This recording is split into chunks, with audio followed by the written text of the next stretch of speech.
Bueno, pues buenos días, compañeros. Buenos días, profesor. ¿Sí me escuchan bien? Sí, sí te escuchamos bien. Buenos Sí, días. compañero. Gracias. Pues la clase pasada nos quedamos en esta parte, que son los antecedentes del Parlamento en Francia.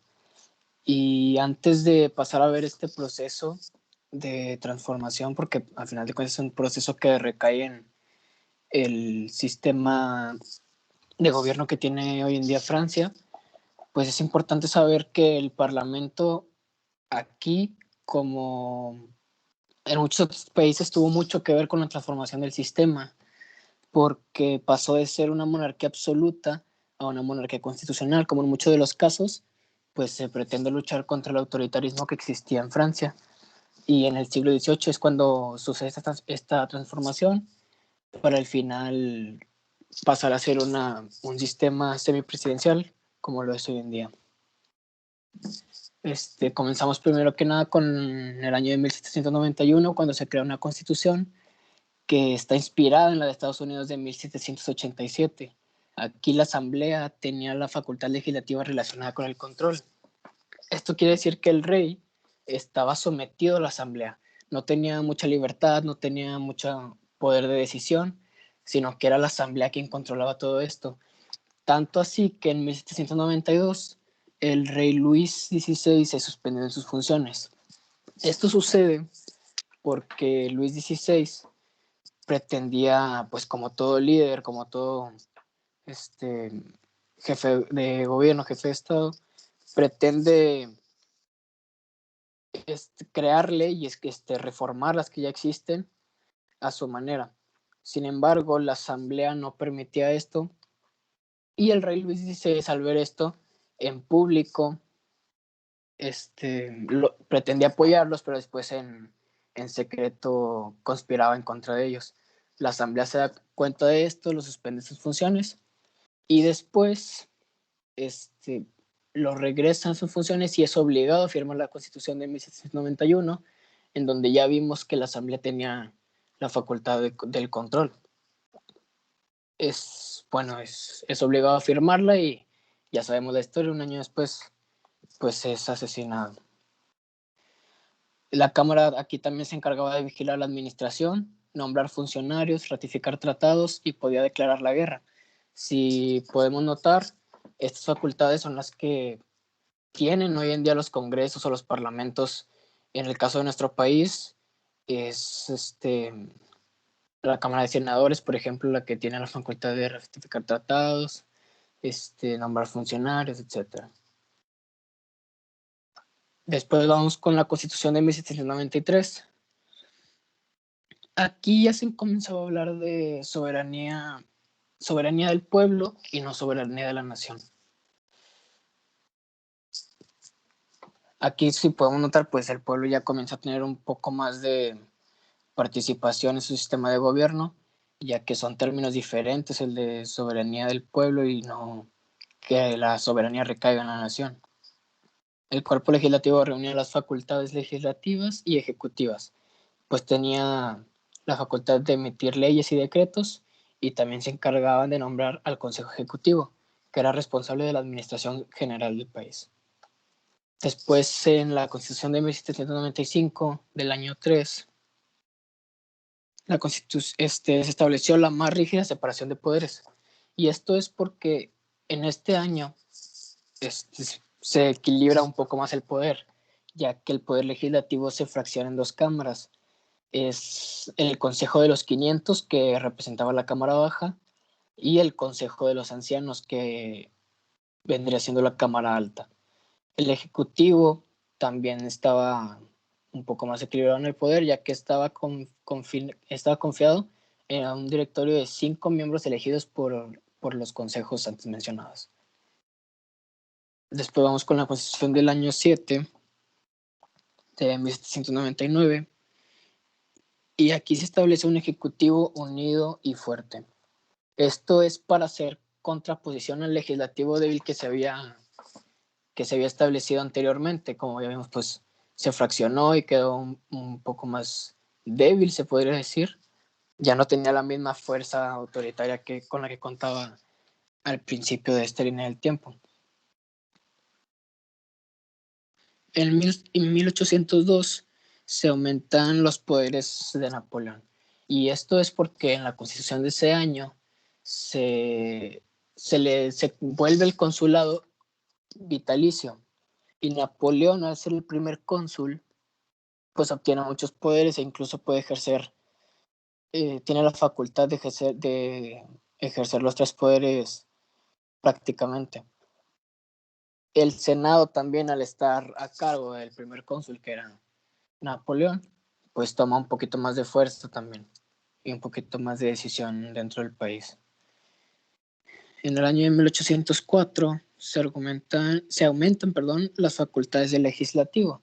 Aquí vemos nuevamente que se busca establecer un poquito más de equilibrio en los poderes,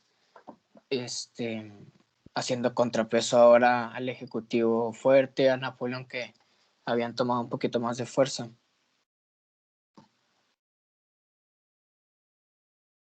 Después, en 1830, se sostiene el sistema de gobierno parlamentario. En la Constitución de este año, pues se comienza ahora sí a hablar de un sistema de gobierno parlamentario, no una monarquía como había existido antes y mucho menos una monarquía absoluta.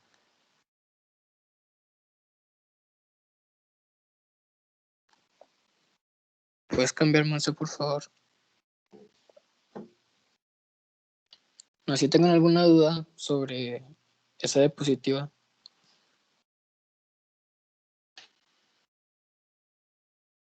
Nomás resumiendo, ¿verdad? Cómo Francia pasa de una monarquía absoluta a una república, y una república pues implica lo que el compañero acaba de mencionar, un gobierno de asambleas, que ven que ya los compañeros mencionaban que parlamento pues, puede tener varios significados, ¿verdad? Desde los griegos pues ya se hablaba de asambleas, otros se llaman consejos, parlamentos, congresos. Entonces aquí estamos viendo, como dice el compañero, el proceso, pasar de una monarquía absoluta a una monarquía donde se encuentran representados los diferentes estados generales franceses. Uh-huh. ¿Esto a qué se debe? Porque esto se debe principalmente porque los Estados Unidos, que habían logrado ya la independencia de Gran Bretaña, establece un modelo democrático republicano federal. Es decir, es una república representativa, democrática y federal.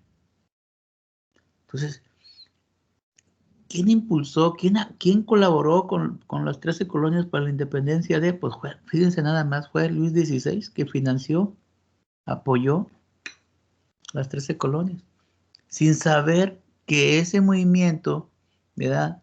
Donde se dan, donde se plasman las principales ideas de la Ilustración, donde es libertad, igualdad, fraternidad, tolerancia, división de poder, tarde o temprano estas ideas repercutieron o vamos a llamarle fomentaron, impulsaron a los grupos opositores al rey, ¿ya? Que principalmente ahí era la parte de la nobleza, la pequeña burguesía y el tercer estado, o sea, la población en general, los campesinos. Entonces, a raíz de la situación económica, porque esto hay que hablarlo así, porque muchos nos vamos a ir con la idea que nada más, pues las ideas políticas fueron las que provocaron el cambio. No, sí, una parte, es una causa, pero si lo vemos de fondo, es que la situación financiera de Francia era, digamos, nosotros estaba en bancarrota porque le costó mucho dinero financiar, ¿sí? El pueblo pasaba hambrunas. La racionalidad del pan fue tremenda y pues, hay una constante que yo he estado analizando también aquí que tal vez nos lleve también a nosotros a analizar. Yo digo que una de las cosas principales, igual la Revolución Rusa también, es que el pueblo no tiene pan. Por eso hay una idea que se dice, hombre, al pueblo dale pan, circo, y ya con eso.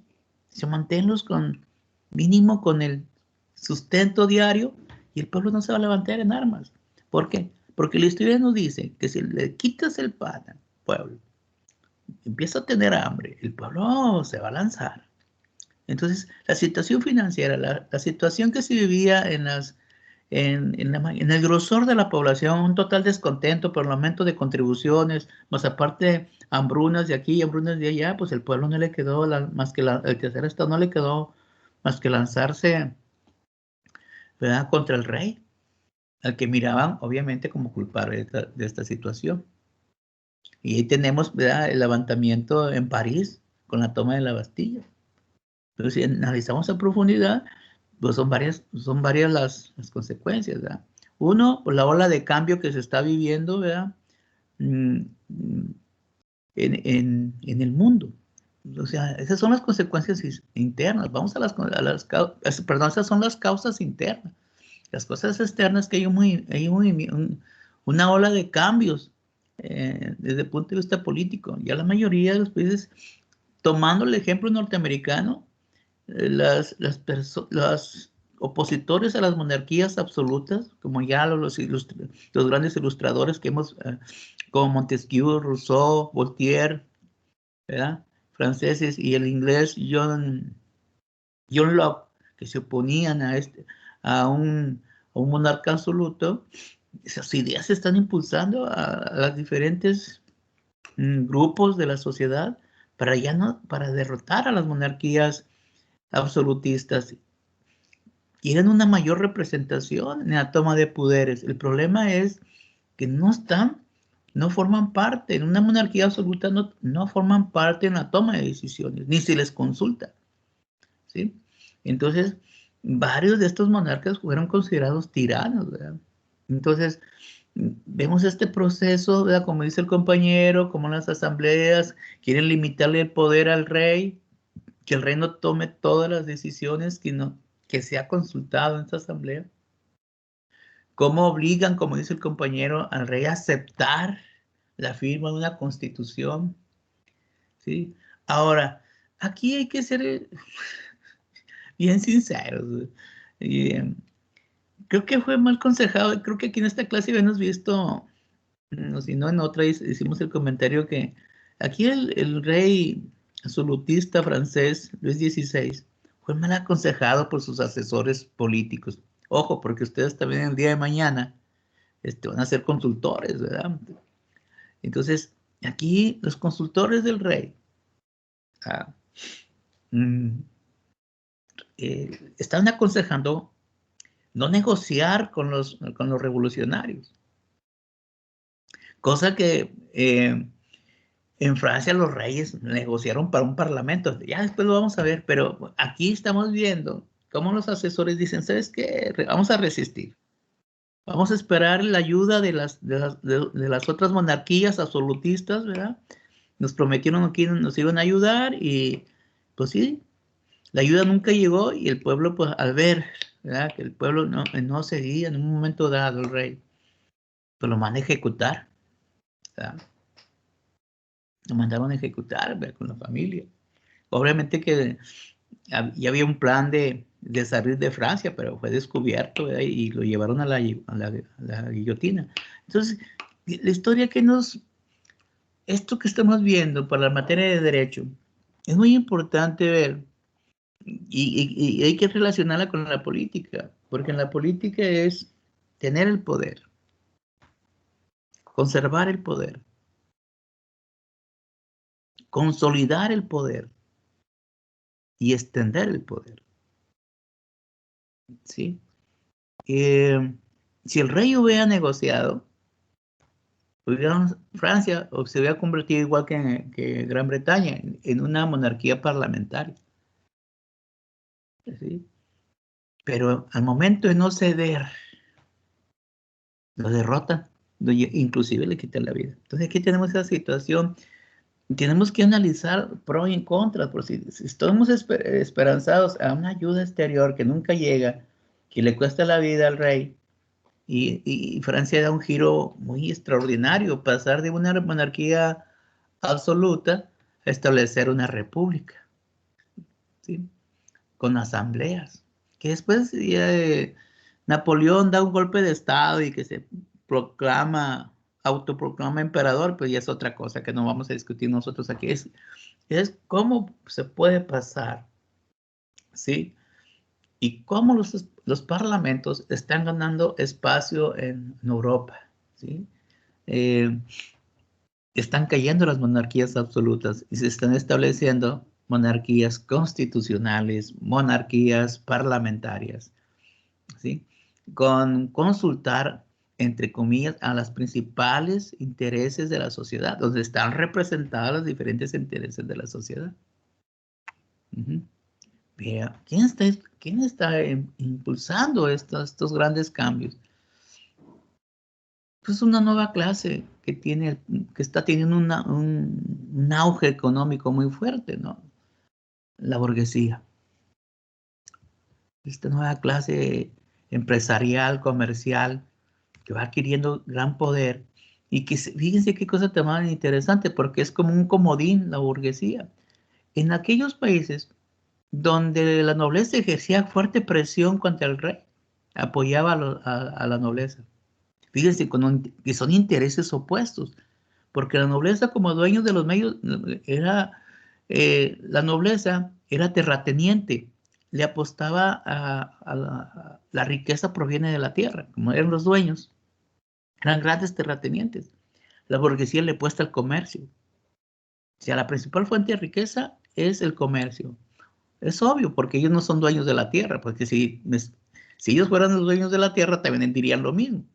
Pero como no la tienen y han buscado otra fuente de riqueza diferente, que es el comercio, que les está dando concentrar grandes cantidades de capitales y grandes inversiones, y son personas de mundo, porque como viajan a comercializar, no solamente en un mercado doméstico, sino realizan grandes caravanas para ir a comercializar fuera de las fronteras.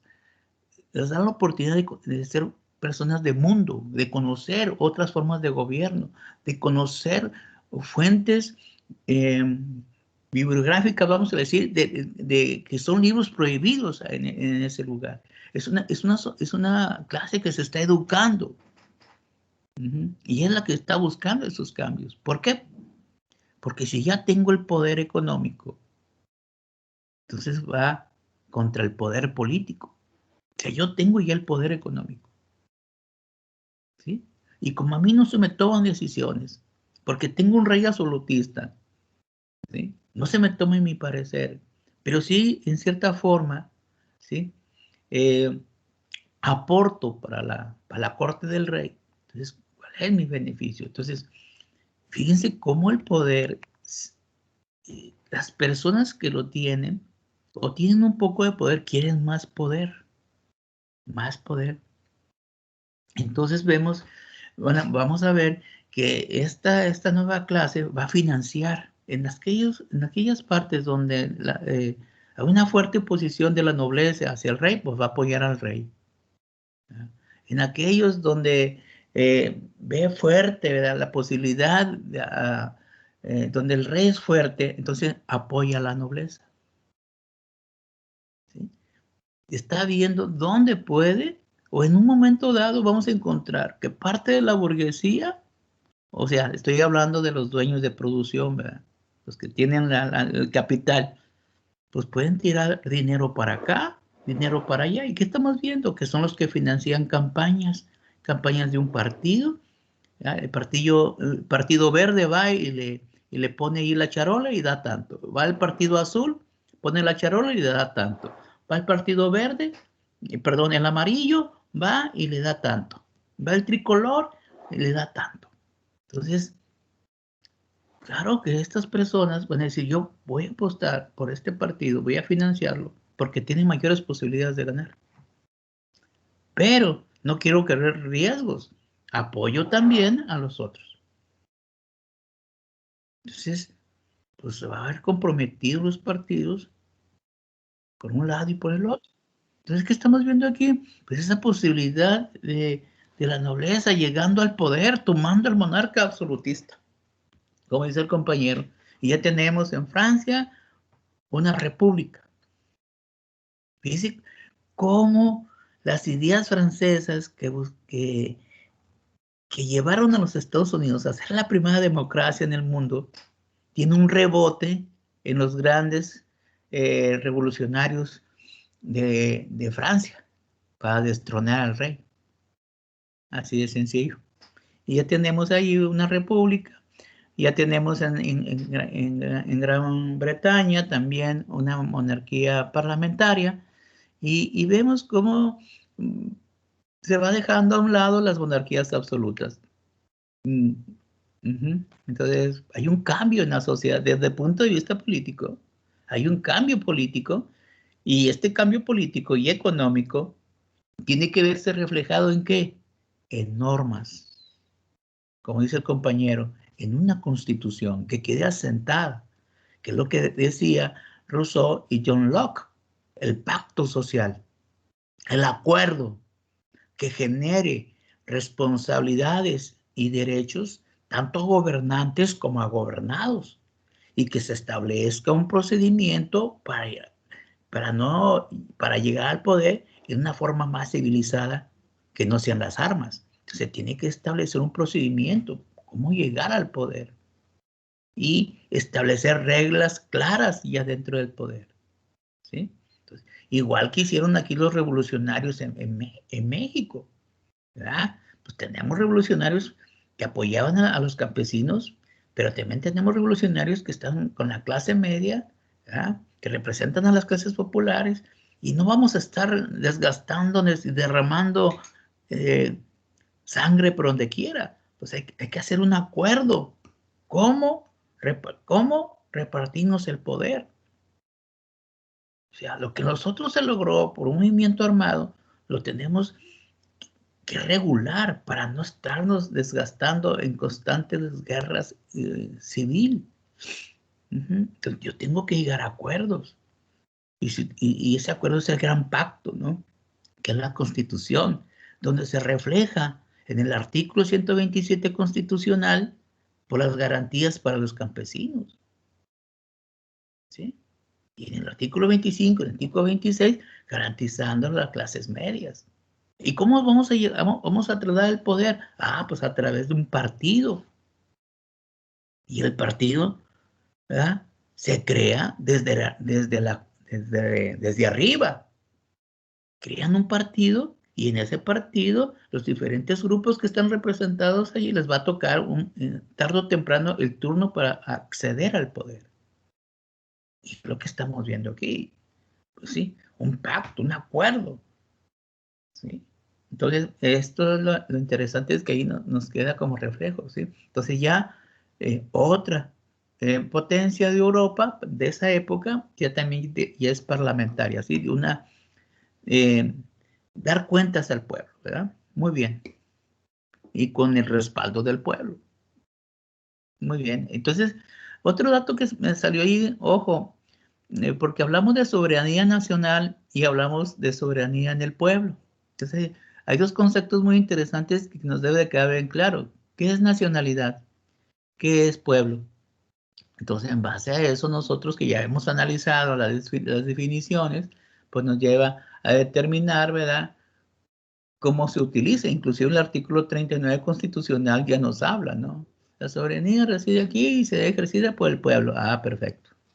Que quede claro. Muy bien. Vamos ahora al rol histórico del Congreso y Parlamento en el mundo. Otra de los antecedentes. Vamos a continuar, por favor.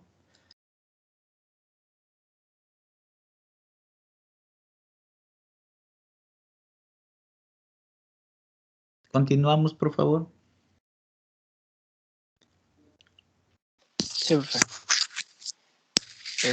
pues seguimos en el caso de Francia. En el año de 1848 surge una revolución que trae la separación rígida de poderes. Todavía más se equilibra el poder, ya que el legislativo y el ejecutivo eran responsables ante el pueblo. Esto quiere decir que ya se empieza a incluir un poco más a los ciudadanos, y pues se tiene ahora sí esta idea de que los poderes deben ser responsables ante el pueblo, cosas que es muy importante en mi opinión, y yo pienso que en la opinión de la mayoría de todos nosotros. Sí, en porque Iván. ahora para la nueva visión, el poder viene del pueblo. ¿Y quién tiene la soberanía? El pueblo. ¿Qué se creía anteriormente?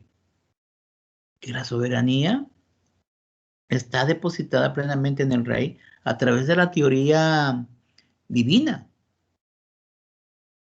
¿Sí? El poder viene de Dios. ¿Sí? Entonces, ¿qué se hacía anteriormente en los reyes? Pues iba el papa y los coronaba.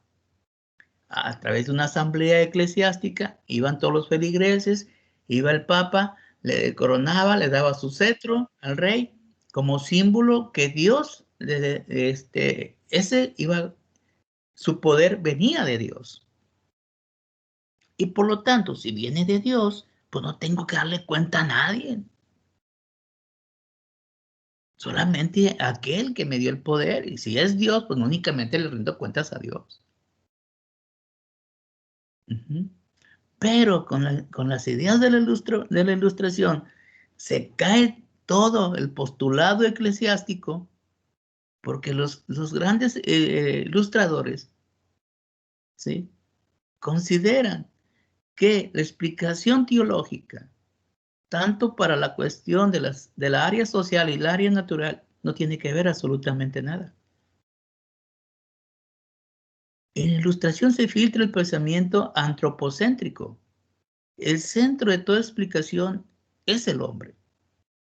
Y lo que es común al hombre es su capacidad de raciocinio, de ahí la definición de Aristóteles. El hombre es un ser racional. El hombre es un ser social. El hombre es un ser político. Entonces, veamos que los ilustradores atentaron no solamente contra las monarquías absolutas, los ilustradores atentaron con una de las principales instituciones de la Edad Media, la Iglesia. Y como tu poder no viene de Dios, sino de quienes, ¿sí?, vas a gobernar, o sea, fíjense, la soberanía se traslada de Dios hacia el pueblo. Es el pueblo. ¿Sí? Entonces, el pueblo, como dice el compañero, es que a través de este contrato social, a través de esta acta constitutiva, a través de la Constitución, tu poder viene del pueblo. Y como viene del pueblo, porque el pueblo te elige a ti, ¿ya?, como dirigente de estos nuevos estados nacionales de esa época, entonces tienes que rendirle cuentas al pueblo. Porque anteriormente no se daba cuenta el pueblo, ni se le tomaba en cuenta el pueblo. Ahora, el pueblo en esa época, pues también, y vamos a decir nosotros, la mera verdad, pues era un pueblo analfabeta. Entonces, como no saben leer, no saben escribir, fácilmente lo manipulas. Un pueblo no educado, no informado, se manipula fácilmente. Las ideas de los ilustradores de esa época es que el pueblo se dé una educación obligatoria. ¿Para qué quieren los grandes ilustradores que se dé una educación obligatoria? Para que el pueblo, ¿sí?, pueda leer y escribir y no pueda ser tan fácilmente manipulado.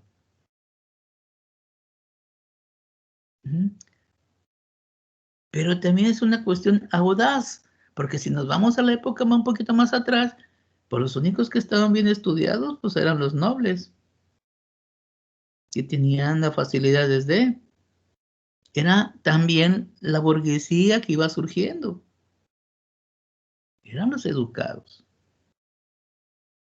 Que después, por atentar al poder, digo que el pueblo eh,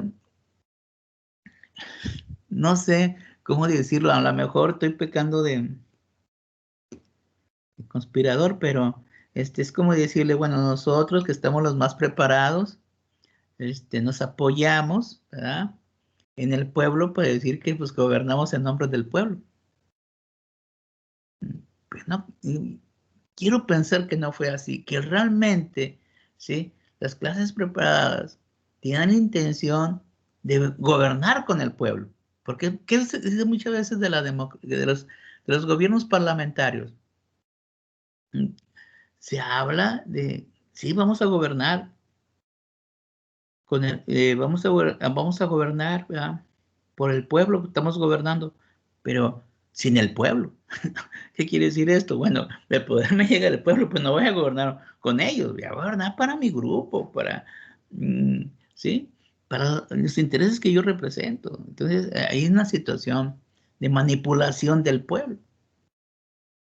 Entonces, pero la idea fue muy clara aquí. ¿Dónde se apoyaron los grandes opositores del rey? Pues en el pueblo. Les venden la idea de que sus intereses son sus intereses, convencen al pueblo y el pueblo va, se lanzan armas, ¿verdad? Ellos son los dirigentes del movimiento.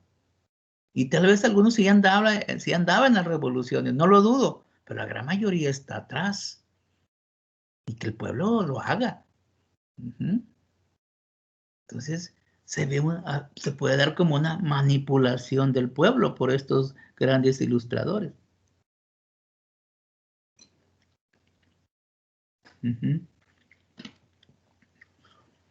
Y esta lo estoy gobernando por ellos, pero sin ellos. Muy bien, vamos a continuar.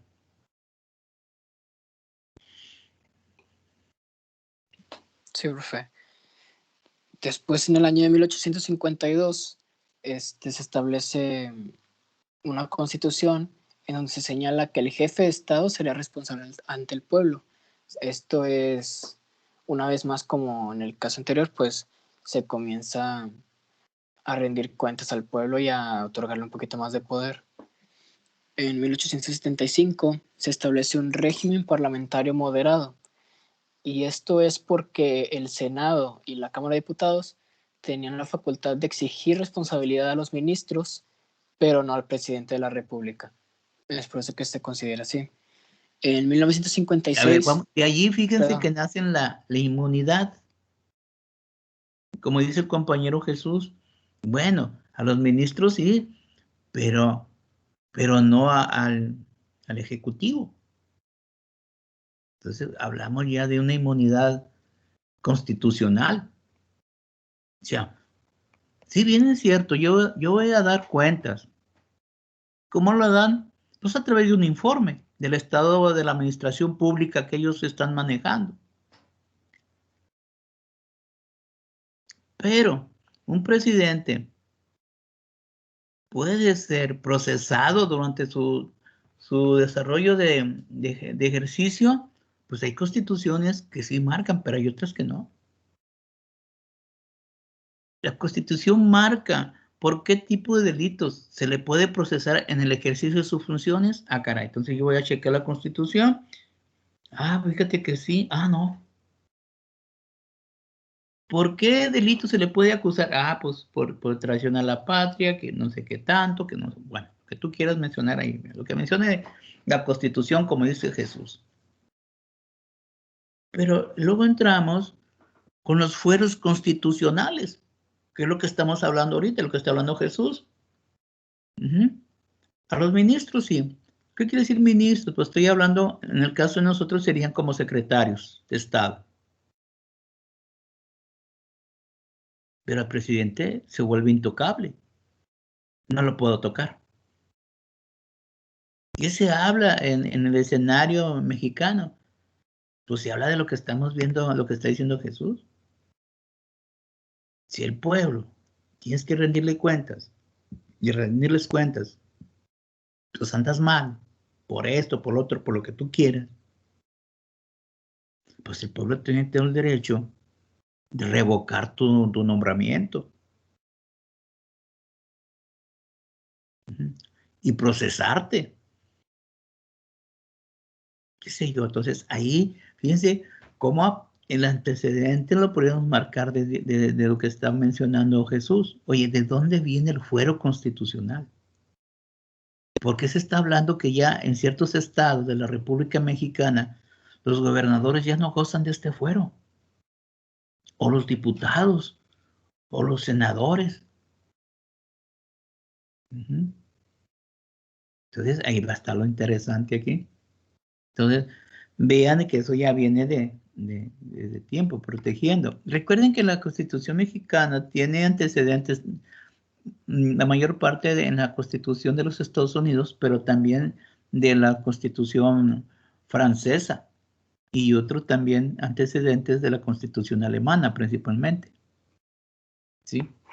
Entonces, de ahí se va retomando esta, como dice Jesús, las inmunidades, ¿verdad?, constitucionales, los fueros constitucionales, las inmunidades y privilegios en materia diplomática para los que son diplomáticos, embajadores, cónsul, pues desde esa época vienen, ¿no? Ahí va el antecedente, buscándolo, encontramos un antecedente aquí. Perdón, Jesús, ya no te voy a interrumpir porque no vas a terminar la clase. No se preocupe, profe. Mejor para que nos ilumine. Bueno, en el año de 1946... El que nos estás iluminando eres tú. Bueno, en el año de 1946 vuelve el predominio de la Asamblea nuevamente, aunque no de manera radical como había sido 2 siglos antes, pero sí se nota un poquito más el predominio debido a que tenía la facultad de designación del presidente de la República y del jefe de gobierno. Estos dos personajes pues los designaban la Asamblea y estos dos tenían el poder de veto y de disolución.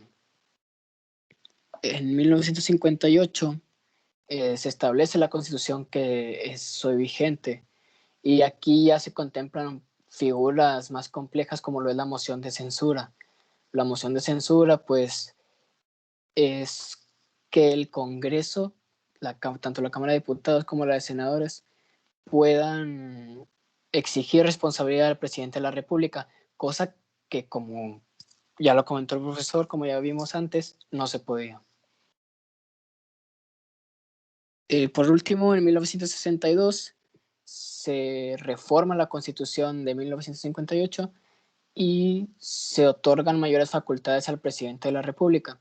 Y aquí también se cambia de un sistema parlamentario a un sistema semiparlamentario o semipresidencial. Y aquí en este sistema permanece la figura del primer ministro y el gabinete, que son responsables ante el Parlamento. ¿Tiene alguna duda o algún comentario sobre esta diapositiva? Si no, le puedes cambiar, por favor. Gracias. Bueno, vamos ahora en el caso de España, que tiene sus antecedentes desde el año 1188. No sé si recuerdan cuando se habló en esta exposición sobre los antecedentes del Parlamento, inician en este año y pues fue precisamente en este país, en España.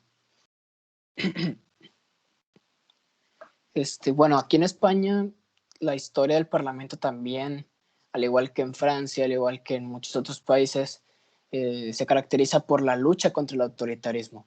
Se busca un mejor equilibrio en los poderes y que no solamente recaiga en una sola persona o un solo grupo. Aunque la lucha pues se da con menor vigor que en los países que ya vimos antes. Aquí en España se presentó el absolutismo desde el siglo XV hasta mediados del siglo XIX. Pues el poder recaía prácticamente solamente en el monarca. Y bueno, en 1188 pues se denomina Corte a la Asamblea del Reino de León, y aquí es donde tiene sus antecedentes el Parlamento.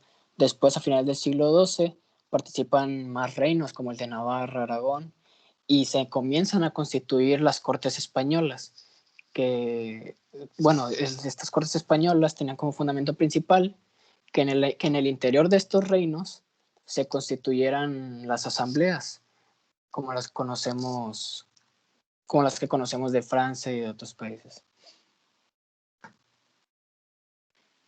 Después vamos a ver que se regulan las cortes integradas por el clero, la nobleza y el pueblo.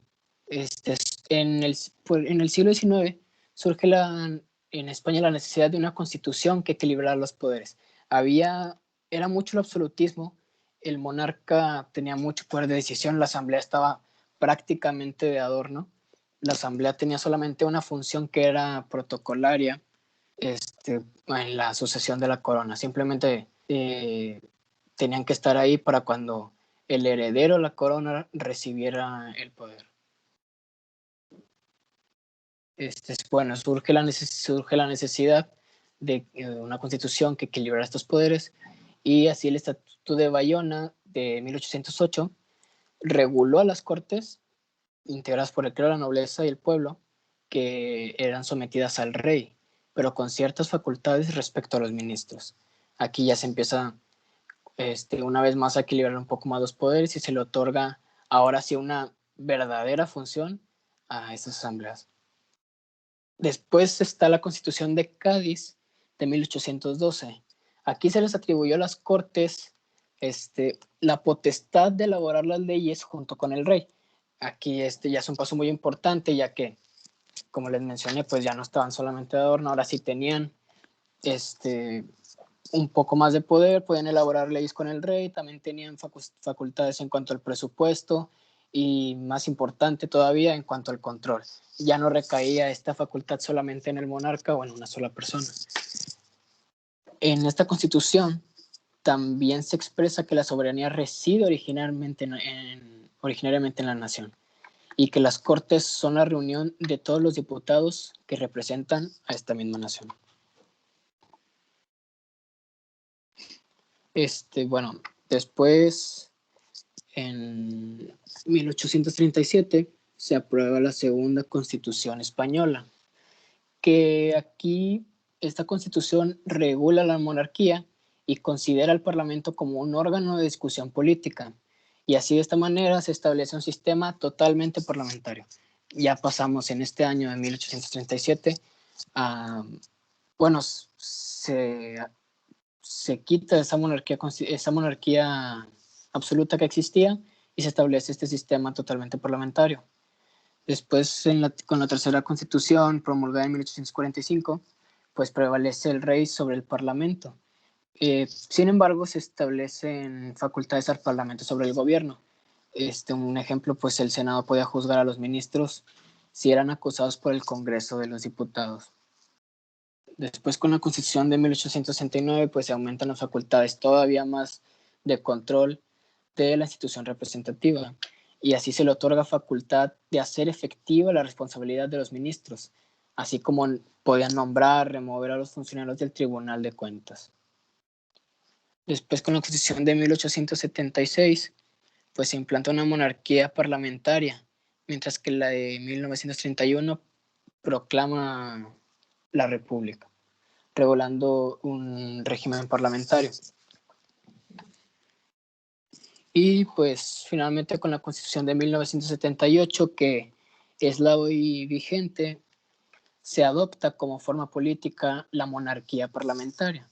Y la soberanía, en este caso, recae en el pueblo, ya no en la nación como se había establecido anteriormente. Debemos recordar que son cosas muy diferentes. Y pues las Cortes Generales representan al pueblo español. Y también es otro, pues podemos notar que es nuevamente el proceso en el que se lucha contra un absolutismo que recae solamente en una persona. La lucha de poderes está presente también, se busca el equilibrio de los mismos y al final pues se vuelve nuevamente un equilibrio de poderes y que el poder resida en el pueblo, cosa que es la ideal, según mi opinión. No sé si tengan alguna duda sobre esto. Bueno, con lo anterior estamos viendo dos teorías muy interesantes, de la teoría de la división del poder y la teoría de equilibrio del poder. lo que acaba de mencionar el compañero. Se trata de que los poderes estén equilibrados. Sin embargo, en las constituciones les podemos dar muy claro si el poder está inclinado un poquito más al Ejecutivo, al Parlamento. Por ejemplo, que yo les mencionaba en la clase anterior, ¿no? En México es un presidencialismo. ¿Qué quiere decir esto? Que se da un poquito más de preferencia al presidente, o sea, mayor importancia, vamos a llamarle así.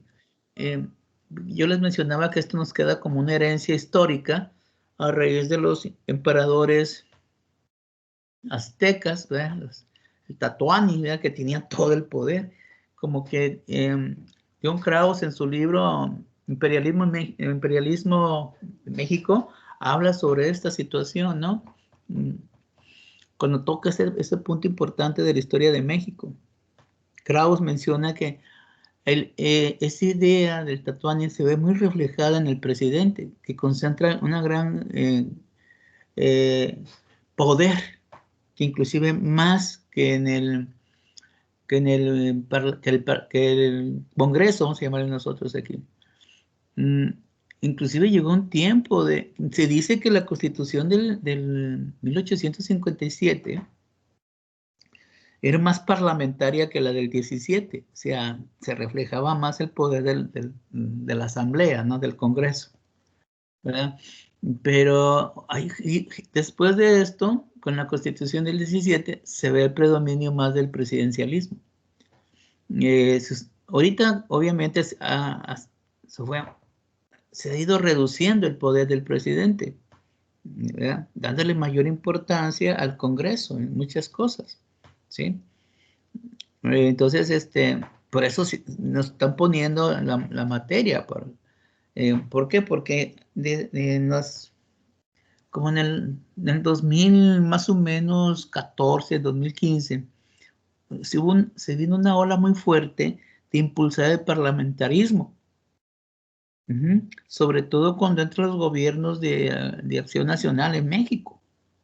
E inclusive ustedes van a ver cómo se vio en esa época, durante la presidencia del expresidente Vicente Fox, se hacía mofa inclusive hasta del Ejecutivo en algunas veces. Eso nunca había sucedido antes, por el respeto que se tenía al presidente. Entonces, se ve disminuida la figura presidencial, pero se dice de ahí que la corriente estaba muy fuerte al interior, ¿no? Sobre todo aquellos que venían a fortalecer el parlamentarismo en México, ¿sí? Donde se concentrara la mayor parte de poder, así como dice el compañero, dice, yo estoy a favor que el pueblo concentre mayor, como yo no está representado en el pueblo, pues en la Cámara de Diputados y Cámara de Senadores. Entonces, ¿hacia dónde vamos? Tal vez el día de mañana que México se convierta igualmente en un gobierno parlamentario y que la figura del presidente vaya menos. Y que, como dice el compañero, que el presidente ya no sea intocable. Que si comete errores graves, sea juzgado igual. Entonces, ahí tenemos hacia dónde va. Y aquí estamos viendo también cómo en la figura histórica que nos está presentando aquí el compañero durante el reinado de España, cómo fue ganando terreno las cortes y cómo fueron consolidando la idea parlamentaria. Fíjense ustedes aquí el proceso que nos están presentando los compañeros, una monarquía moderada en la Constitución, y luego va ganando más la proclamación de una república fuera del rey, y luego se va llegando nuevamente, se destituye la figura de la monarquía, pero ya volvemos a una monarquía ya parlamentaria, ¿verdad? Dice, ¿cómo? No se ha dado de la noche a la mañana pasar de un modelo de monarquía absoluta a una monarquía parlamentaria, establecidas en las constituciones. Eso va a ser muy interesante. Recuerden que toda actividad para evitar que sea caótica o se den malas interpretaciones o que cada quien dé su interpretación de lo que es, lo que se debe hacer o no se debe hacer, para evitar todo esto debe estar regulado. Aquí está. Es como todo servidor público tiene facultades y nada más va a ejercer esas facultades. Un servidor público no puede ejercer facultades o atribuciones que la Constitución, que las leyes orgánicas, que los reglamentos no le permitan. Porque si hace una acción fuera de su ejercicio, de sus actividades que legalmente le son atribuidas, ¿sí?, su acción queda al margen de la ley. Y está realizando una función ilegal. Más, si se quiere atribuir funciones que no son de él, entonces está actuando de una forma arbitraria. Está actuando fuera de la legalidad. Por eso se habla aquí, los compañeros, de constituciones. Fíjense ustedes, la constitución tiene que estar establecida en la Constitución. Por eso lo importante de lo que estamos viendo nosotros, o sea, estamos viendo un derecho parlamentario, cómo ha ido evolucionando. Aquí nos traen una radiografía, cómo ha ido evolucionando. Fíjense cómo va pasando, cómo va pasando. Y tiene que estar todo esto claro, ¿verdad? En una constitución, ¿ya? No dejarlo a la cuestión moral, sino al derecho. No dejarlo como un contrato o un pacto verbal, sino más bien en un pacto por escrito. Porque es muy fácil decir, ¿sabes qué? Pues es que yo no dije eso. No, mira, aquí está el acuerdo, aquí está el contrato. Tú te obligaste a esto. Aquí está el escrito. Entonces, que quede plasmado en algo escrito. ¿Qué vas a hacer tú? Pues cuando entres a la función pública, al sector privado, ver si lo que es la conducta en los diferentes departamentos de la empresa, hay un reglamento interno que lo regule. Pues si no hay, entonces cada quien va a hacer y deshacer a la hora que ellos quieran. No, mira, o sea, aquí hay un reglamento. ¿Sí? El reglamento dice que tú vas a entrar a esta hora, así, así. Que vas a mantener, antes de retirarte, vas a hacer esto, esto y esto, todo reglamentado. Tus horas de trabajo son esta jornada. De aquí ya no puedes estar aquí en la empresa por esto y por esto. La empresa no te va a garantizar si sufres un accidente, etcétera, etcétera, que esté reglamentado. Todo regulado. Y si hay actividades al interior que no están reguladas, pues hay que empezar ya a hacer el reglamento. Muy bien. ¿Algo más, compañero? Jesús, ¿y esto es todo? Sí, profesor, ya todo en cuanto a Bueno, Francia y muchas España. gracias. Interesante la Gracias. información. Ok, ahora para entrar un poco en el contexto de nuestro país, hay que saber que el sistema parlamentario es el que, bueno, sabemos que es el que se designa una forma de gobierno que es la representativa, que es la que el Parlamento participa en más o menos una forma exclusiva en la dirección de todos los asuntos del Estado. Y también que en ese sentido el sistema, o sea, la formación del gobierno y su permanencia dependen del consentimiento de la mayoría parlamentaria. Y cómo, o sea, esa mayoría pues puede surgir directamente de las elecciones o bien de una coalición, ¿verdad? Y también no es suficiente con que el Parlamento elija al jefe de gobierno para hablar de un sistema parlamentario. Pero lo que sí es necesario es también que el Parlamento no comparta con ningún otro órgano del Estado la dirección de todos los asuntos públicos. Y hay que saber también cómo en los sistemas se pueden distinguir los siguientes elementos, que dos de los más importantes puede ser el Poder Ejecutivo y el Poder Legislativo, pero el Poder Ejecutivo se divide entre el jefe de Estado, como ya lo sabíamos, monarca o presidente, y el jefe de gobierno, que es el primer ministro, el presidente de gobierno o el canciller, y también el Poder Legislativo, que el Poder Legislativo, el Parlamento, que está compuesto por las dos cámaras, la alta, donde derivan los senadores, o bueno, los equivalentes a los de la Lores en Inglaterra. Y esto sí, o sea, bueno, es como el refugio de la aristocracia, decían antes, para la vieja Inglaterra, y también la baja llamada la que representa al pueblo, que es la que equivale a la Cámara de Representantes en Estados Unidos. Y esto una explicación de la Asamblea Nacional en Francia o al Congreso de los Diputados en España, que es también lo que más se parece. Y con la única excepción de cámaras diferentes puede ser la inglesa, y que en todos los países con sistemas parlamentarios los miembros de las cámaras altas surgen casi siempre por procesos electorales. Ok, lo más importante de esto es la función simbólica del jefe de Estado y las prerrogativas que hay de esto de los ejecutivos.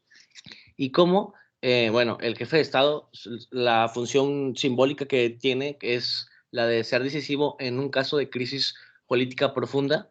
Por ejemplo, puede ser el rey, Juan Carlos de España, en una transición política, por ejemplo, y no dispone de atribuciones políticas en la práctica. Y ahí es donde el jefe de Estado ataca a la decisión del electorado, o bueno, como se le dice, a la mayoría parlamentaria, que es lo que les decía. Y también después de ahí pasa a unas prerrogativas del Ejecutivo, que son unas de las que se ejercen por medio del gabinete alrededor del primer ministro. Y bueno, Es, sí, iba a hacer ese comentario que estabas diciendo, Luis. Es que a ok. unos se les llama jefe de Estado Ajá, y otros se les llama así como que mencionas tú, primer ministro. Sí, sí. así es. Y bueno, esto es lo del primer ministro, y también este gabinete es responsable frente al Parlamento, y también en que todo momento o sea, se puede destituir por el voto de una noción de censura o rechazarlo también, ¿verdad? O por medio de una cuestión de confianza, que es lo más probable. Y en una contrapartida, el primer ministro también puede, o en nombre del jefe de Estado, él también puede decidir la disolución del Parlamento. Y también hay que saber que el desarrollo del sistema parlamentario transfirió así al poder al Parlamento. Y esto es a través del gabinete también. Profundizando un poquito más, güey. Entonces, en la época que estás hablando tú, es que si el jefe de Estado puede disolver el Congreso o el Parlamento o el jefe de gobierno. ¿Quién tiene esta facultad? ¿O no la tienen? ¿Cuál? Sí. ¿Quién tiene la facultad de disolver al Parlamento, al Congreso? El jefe de Estado o si no, el primer ministro. Ojo. Por ubicarnos en España, ¿quién sería el jefe de gobierno? De las dos figuras que me estás dando. Pues el rey. Él es el jefe de Estado, Ah, el ajá. rey. Y el jefe de gobierno es el primer ministro. Por eso se habla que realmente en las monarquías parlamentarias se dicen que los reyes son como una figura decorativa. Perdón con la palabra, a lo mejor se pueden ofender muchas personas. Porque son los que representan al Estado en relaciones internacionales. Pero pero el jefe de gobierno es el que tiene realmente el poder. ¿Sí? Si tú te fijas, la mayor responsabilidad pues cae en el primer ministro, ¿sí? Los reyes son simplemente ejercen la función de representar al Estado. Si tú te fijas en las relaciones internacionales, siempre va la figura del rey a las reuniones. ¿Por qué? Porque representa al Estado. Uh-huh. Y el jefe de gobierno, pues es el que se encarga de todo el asunto al interior, ¿verdad? Del país. Y él se encarga. Ahora, dices tú, Bueno, si una de las dos autoridades puede disolver el Congreso, ojo, porque le estás dando más importancia a esa figura que al Parlamento en su totalidad. Ahora, si a eso hablamos, si nos va llegando hasta acá, queremos decir, por lo tanto, que el Ejecutivo, para el caso de México, en un momento dado, está facultado para disolver el Congreso. Tú puedes decir, sí, en esta época, en la Constitución tal, se mencionaba que el Ejecutivo podía disolver el Congreso. Muy bien. Perfecto. Pero a partir de la Constitución tal, ¿verdad?, por la reforma tal, actualmente el Ejecutivo no puede disolver, en México, estoy hablando de México, actualmente en México el Ejecutivo no puede disolver al Parlamento. Ahora, al Congreso, perdón. ¿Y el Congreso puede destituir al presidente? Porque a lo mejor hubo una negociación, ¿sí?, a alta escala. Mira, bueno, está bien, yo no puedo disolverte, pero tú tampoco me puedes destituir. ¿Sí? Entonces, mi pregunta es, que ustedes ya llevaron materia constitucional, ¿por qué causas el Congreso de la Unión puede destituir al presidente? ¿Qué vieron en materia constitucional ustedes? ¿Puede o no puede? Ahora, ojo, fíjense bien, el Congreso de la Unión puede disolver o destituir al presidente de la República. ¿En qué casos? ¿Cuáles son las causas? ¿O no? Profe, por ejemplo, Esa es cuando se una pregunta que da... nos queda para contestar la próxima semana. Ahora, vamos a la inversa. ¿El presidente de la República puede disolver al Congreso de la Unión? Sí, no. ¿Por qué? Entonces, vamos a entrar aquí, porque aquí lo que nos está mencionando el compañero es que en esa época que nos está haciendo mención, es que aquí hay una autoridad que sí tiene la capacidad de disolver el Parlamento. Entonces, diríamos nosotros, si bien es cierto, yo tengo una monarquía parlamentaria, sin embargo, esta autoridad está por encima de la otra porque tiene la facultad de disolverla.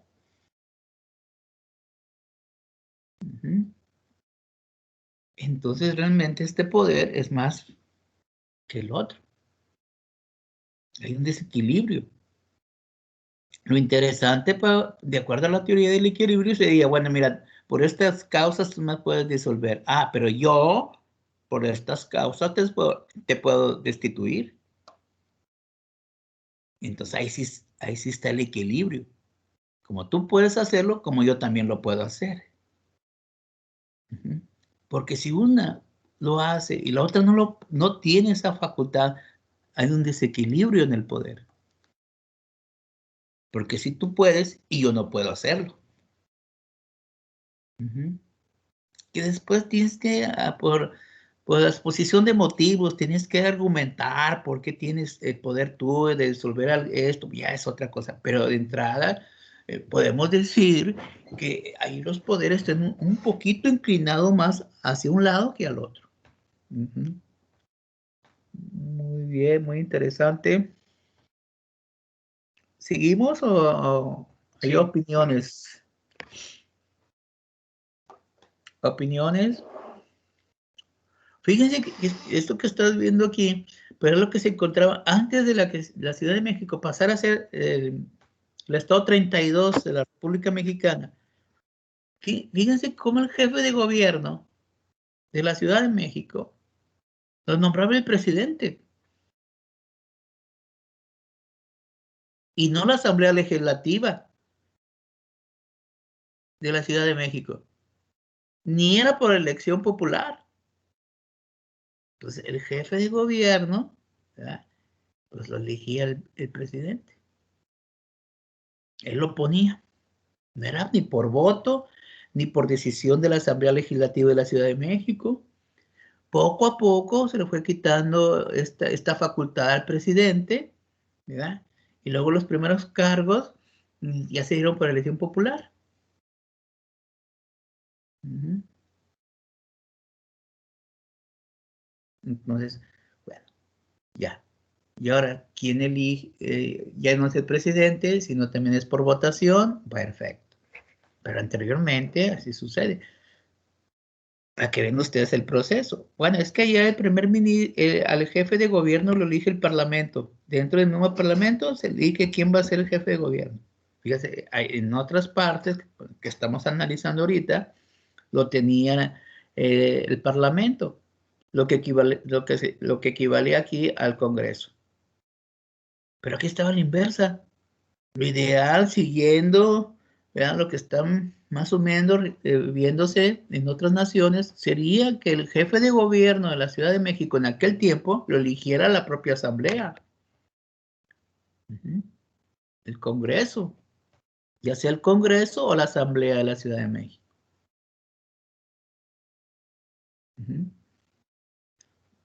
Para que ustedes vean la diferencia. Bueno, es que acá, mira, acá, pero aquí era así. Entonces, ¿qué les quiero entender con esto? Que va a ser muy importante, como ustedes como politólogos, que analicen las constituciones de los países. Oye, quiero conocer el modelo español. Bueno, vámonos a la Constitución española. Debemos dar cuenta, ¿verdad? Y veo, hago un contraste con la Constitución mexicana. Ah, mira, en este punto, en aquel punto, y así sucesivamente. O sea, lo que vulgarmente se conoce, hacer un estudio comparado. Compararlas. Porque a lo mejor el día de mañana tú vas a ver en alguna constitución algo que pueda llevarte a innovar, hacer una innovación dentro del proceso legislativo. Entonces, esos son asuntos. Nosotros ya se va avanzando, por ejemplo, ahorita, ¿sí? Oye, que no había reelección aquí. Ahora sí la hay. Oye, ¿por qué? Porque en la mayor parte del mundo, en las democracias del mundo, las que encabezan la democracia, sí hay reelección. ¿Qué se decía aquí en México cuando no había reelección en diputados ni en senadores? Es que en los Estados Unidos hay una carrera parlamentaria o congresistas. Hay congresistas que tienen hasta que su distrito siga votando. Entonces, ¿qué vas a ver? Que esos congresistas en los Estados Unidos, pues ya tienen, siendo congresistas hasta inclusive 20 años, se traen un badaje tremendo, ¿no? No, es que aquí en México, pues cada 3 años los tenemos que quitar y apenas al segundo año anda agarrando la onda el congresista y luego ya al siguiente año, pues más o menos ya está enviando algunas iniciativas y al rato pues ya se va. Entonces, ¿qué decían? Por eso debemos establecer la reelección para que el congresista tenga tiempo, etcétera, etcétera, etcétera, etcétera. Y si está gobernando bien en su distrito, pues lo van a elegir y si no, lo van a cambiar por otro. Bueno, pues ya tenemos ya que hay poderes que anteriormente no había reelección y ahora sí la tienen.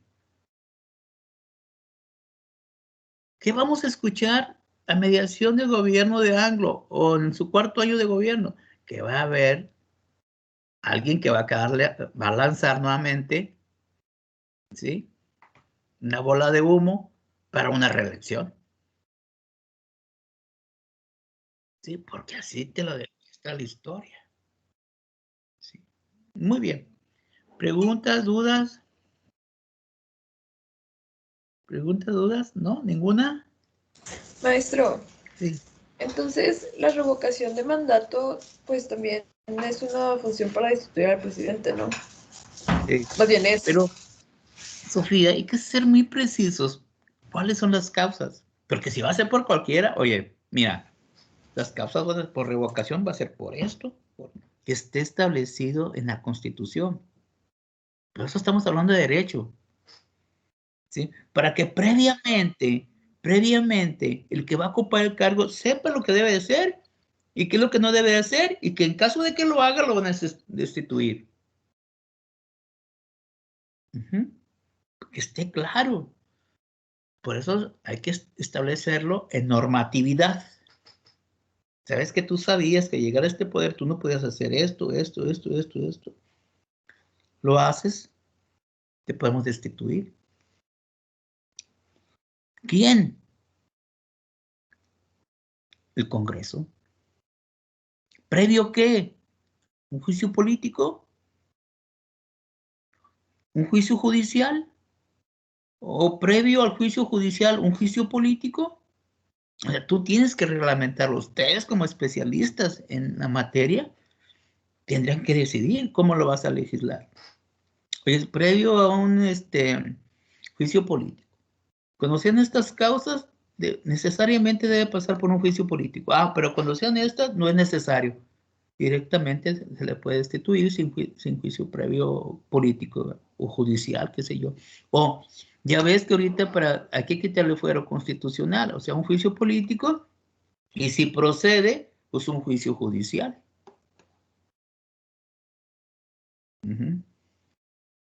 Ojo, porque hay países en Centroamérica que han juzgado a sus presidentes.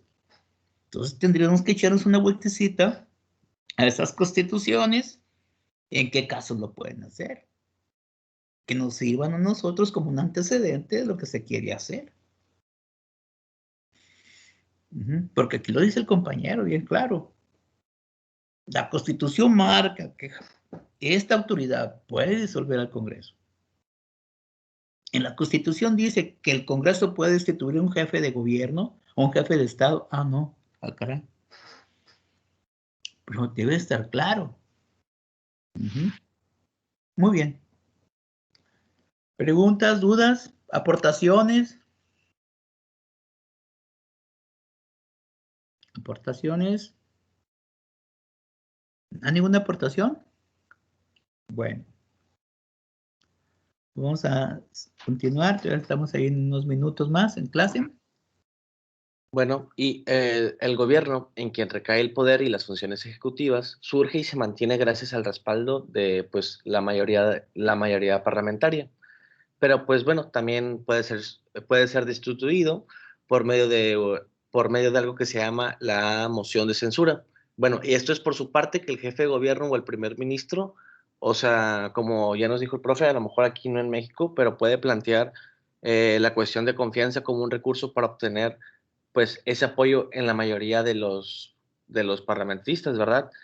Y esto bueno, hace que surja algo que es un conflicto irresoluble en el gobierno, y esto hace que el primer ministro, bueno, puede y recurre a las disoluciones del parlamento y ya la celebración de nuevas elecciones para que también haya nuevos parlamentistas.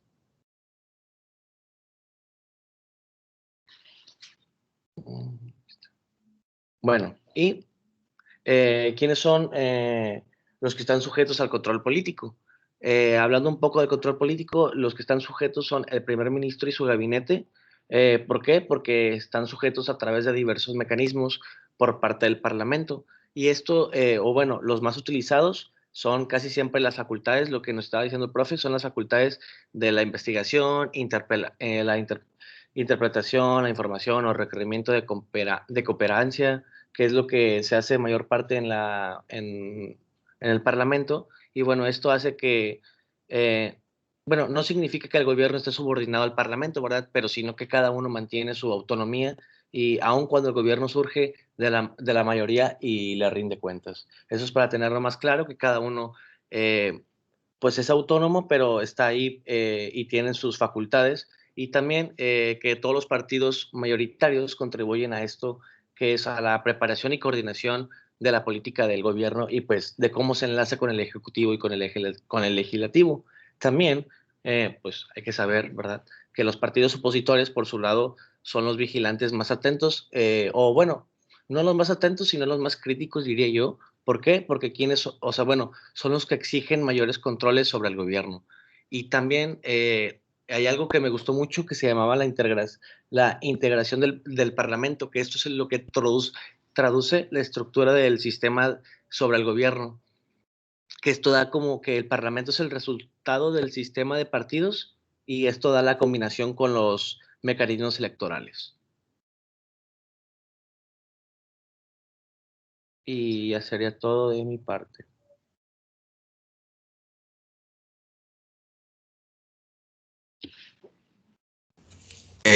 Bueno, maestro, nosotros tenemos una actividad que consiste en 6 preguntas. No sé si usted quiere elegir al azar para que participen o que sea voluntario. Eh, vamos a lanzar la pregunta y ver quién que nos quiera responder, ¿sí? Así, Sí, está bien. sí. Entonces, pues la primera pregunta es, ¿dónde tienen sus antecedentes los parlamentos modernos? El que quiera responder, que levante la mano. Ujú.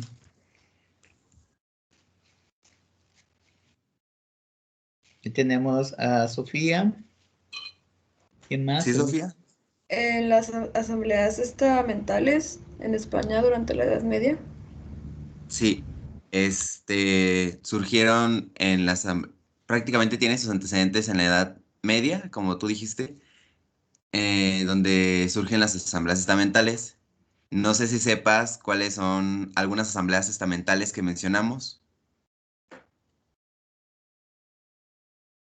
¿O alguien más que sepa?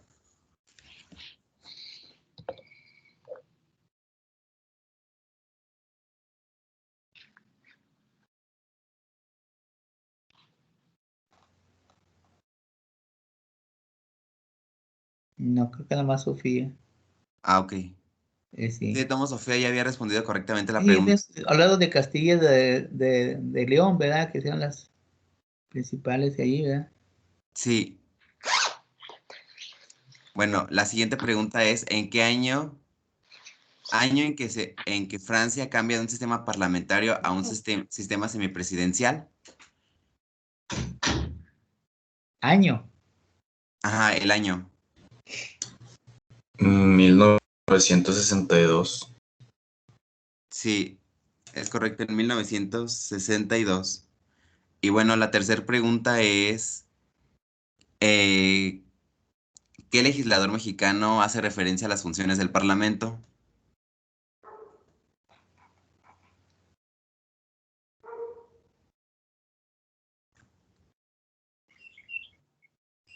¿Podrías repetir la pregunta? Ajá, ¿qué legislador mexicano hace referencia a las funciones del Parlamento?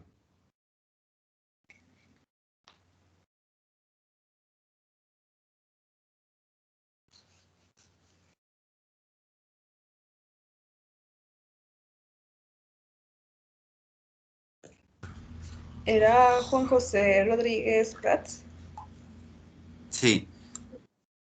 Bueno, la cuarta pregunta es, ¿cuáles son las funciones del Parlamento?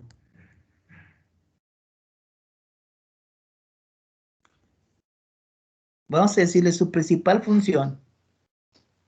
Se mencionaron 3, maestro. Sí. A ver si la recuerdan, ¿verdad? Sí, Iraida.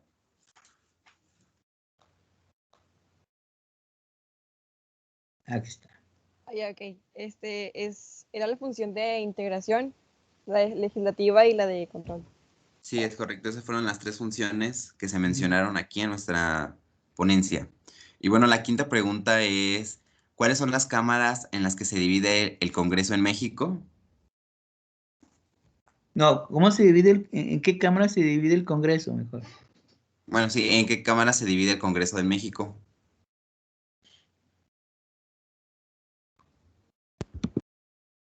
¿Te refieres a...? A ver, Diego Marcelo levantó la mano. Los diputados y senadores. Sí, la Cámara de Diputados y la Cámara de Senadores.